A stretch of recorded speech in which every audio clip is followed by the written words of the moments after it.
Let me be honest with you, family.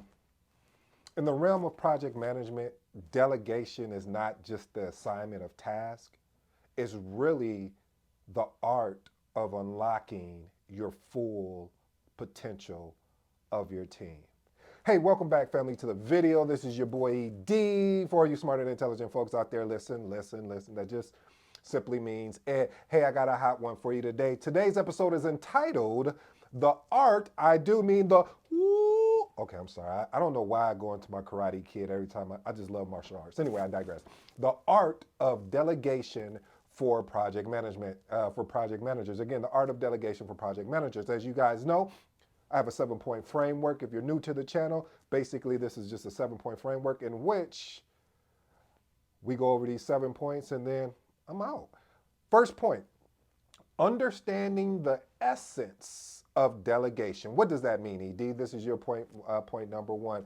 It basically means the ability to empower team members by, watch this, fostering collaboration, fostering growth, and at the same time, understanding how and when to redistribute responsibilities to ensure there's project efficiency. Okay, let me park here real quick. So, family, I struggle with this. No lie. I wish I could tell you something different. I wish I could make up something. No, I don't wish that, because then it wouldn't be an exceptional project manager. It wouldn't be exceptional of me as a project manager. And so I want to make sure that you understand I do struggle with this, and majority of project managers do. That's why I thought this would be a hot topic. And why do I struggle with it? I struggle with it is because it's not that I don't have the confidence or the trust. It's just one of those things where, when you just know that, hey, if I do it, I know it's done. But the whole art of being able to delegate, it allows you to free up more time for yourself, at the same time growing your team, at the same time um, allowing yourself to grow. Because as a project manager, or I should say in project management period, you're always going to be required to grow. I mean, if you choose this profession as project manager, you're going to be required to grow. If you don't want to grow, then I could tell you a little bit more at another date. But let's move on to point number two. Point number two, identifying the right task for delegation. Family, I don't know how many times I've seen people try to, and I do mean try, to delegate, and they delegate the wrong task. They delegate the task that they know they should be working on, but they'll delegate it to you, and then when you get the task, it's not what the outcome of what they were looking for, because they had a set vision for it, as well as they didn't have the skill set for it, and it's not their fault. I also have a caveat to that, and the caveat is that sometimes you do got to delegate something that is not in their skill set to help build that additional skill set as they grow. And this allows them to strengthen. But going back to this point of being able to identify the right task to delegate, family, you just have to understand and learn your team.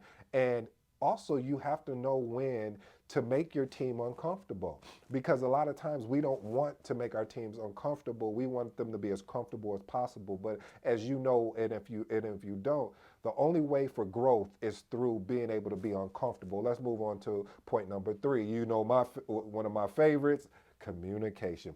Hey, listen, family, you have to be able to establish clear communication and clear expectation. Quick story time. Um, I remember when I had this meeting with a VP, and as her and I continued to talk, she was explaining to me that what her expectations was, which I was super excited, because now I have a roadmap of what is required of me. So when her and I connect again to have discussions, whether it's our performance appraisal, whether mid-year or in-year, or just throughout the whole time, throughout the year, I know what she is looking for. And let me be honest with you, when someone sets their expectation and says, this is what I'm looking for, this is what I need, it helps you as a project manager navigate the organization, or I should say the project, better, because you know what your project sponsor, and that time, like I said, was with VP, and I knew what she was looking for. It was just boom, boom, boom, boom. and I just need the results. And one of those things is when you have that clear communication and you set that clear expectation. Again, there's no blurry lines, so everyone knows what the objectives is. They understand the deadlines. They understand the desired outcome, not the desired result. We've talked about that before, but the desired outcome. And it just creates a shared responsibility because when the expectation is communicated clearly, then you know exactly what's required of you. I almost lost my deal here. Anyway, point number 4: building trust and accountability. This I don't even know if you were to rank it up the top 7 that I'm giving you here.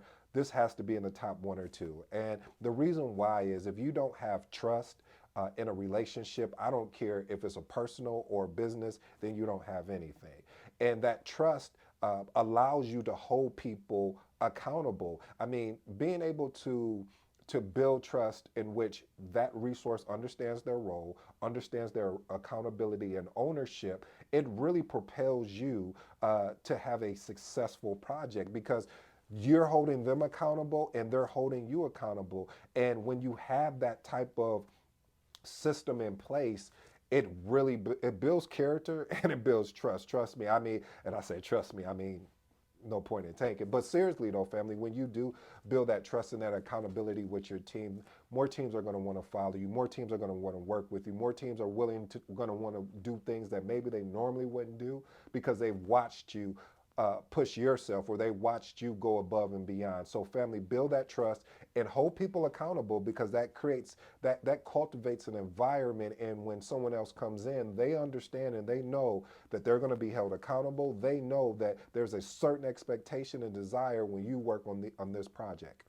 Point number 5: providing guidance and support. Listen, family, when you empower your team by offering guidance and support, when you're delegating tasks, it's it's not about just, hey, I'm here for support if you need me. No, let's go deeper. How about I'll set up, we'll call it office hours, or we'll call whatever name you want to call it, and say, hey, once a week from from for an hour, I'm here to talk. You know, you could just drop in. I'll be right here sitting on the meeting. If you have any questions, I'll just be sitting here. And being able to do that, family, I've leveraged that technique so many times, and you'll be shocked of the people that just will drop by and ask you questions. Maybe they didn't feel comfortable in a group setting, or maybe it's something that just came up and it just gave them that opportunity.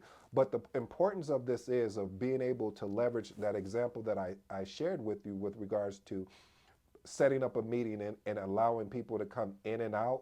Uh, it really offers it offers that direct feedback and allows them to go off and accomplish what they need to accomplish. Just don't provide guidance and support and say, I'm here if you need me. And you like, okay, that's great, but so again, family, being able to go above and beyond is definitely going to help you stand out. Point number 6: delegating for skill development.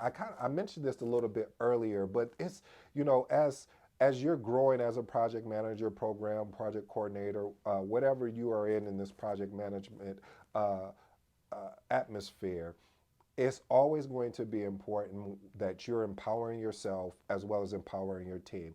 And what I mean by that is identifying opportunities for your team members to expand their expertise, as well as encouraging professional growth and fostering a competent and versatile team.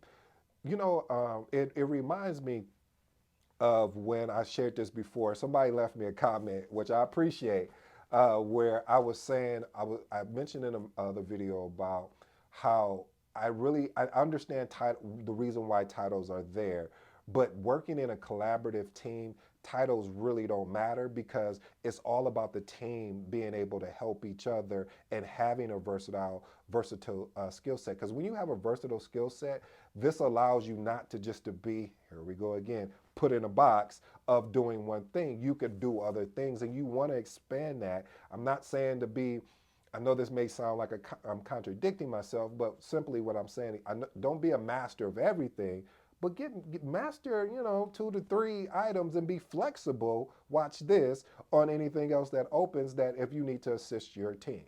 The last and final point. Oh, it's this balancing act. It's this balancing act. Balancing delegation and control. We talking about control. You mean control like Janet Jackson control? No, okay, I'm sorry. No, control, family. By empower your team to ensure that there's adequate oversight while you're maintaining the project alignment, and then at the end safeguarding that project success. So what that looks like all together, family, is being able to not micromanage.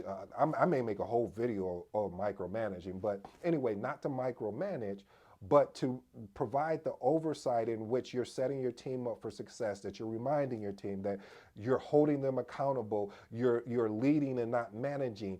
By doing those things, now it gets your project in the right alignment, because there's not a question as far as what someone should be doing. Anybody could be called up to be put on the hot seat, and they should be able to articulate out what they're doing because the project manager guided them on what they should be doing. And by doing this, you safeguard the project. Family, I hope you enjoyed today's video. This has been your boy ED. Until next time, I'm out.